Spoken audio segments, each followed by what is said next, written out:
DJ Sanjay राज गुरुआ बाजार नवजौली।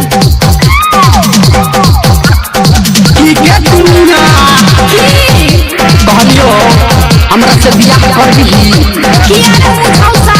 गए हमने पलंग लगो नहीं कुर्सी तोहर बाप तो हमरा बाप से 5 लाख रुपया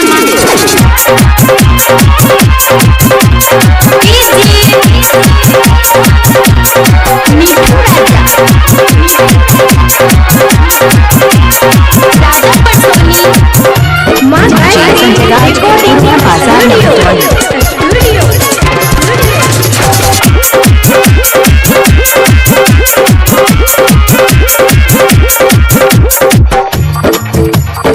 हमरा दूल्हा तू अपन बना ले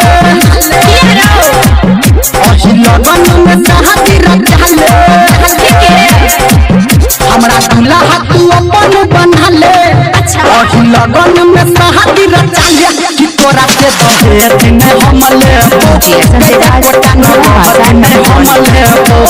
तोरा से दहेज में हम ले बेटे कोटा न बहुत में हम ले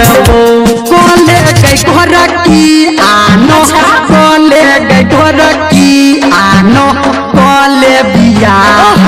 तू हमरा से गे तोरे से कर रे बनरा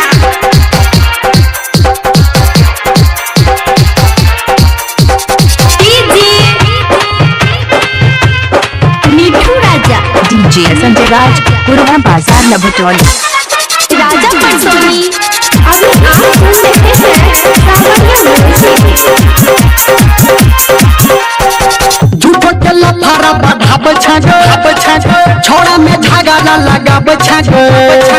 दिल तोरा पे एलो ध्यान तोरा से भेलो भक्तिया तू कर पाब छाग भक्तिया तू कर पाब छाग झूठो के लफारा बढ़ाब छाग छोड़ा में झगड़ा लगाब छाग दिल तोरा पे एलो ध्यान तोरा से भेलो भक्तिया तू कर पाब छाग चल पंडित से दिल तकाले कोनो अगुआ से बात बना ले कि तोरा से दहेज नहीं हम ले कि एक कोटा न रहत नहीं हम ले कि तोरा से दहेज नहीं हम ले कि एक कोटा न रहत नहीं हम ले ठीक है जाओ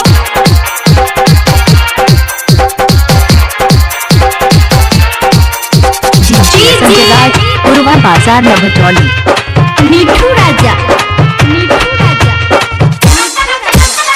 राजा परसोनी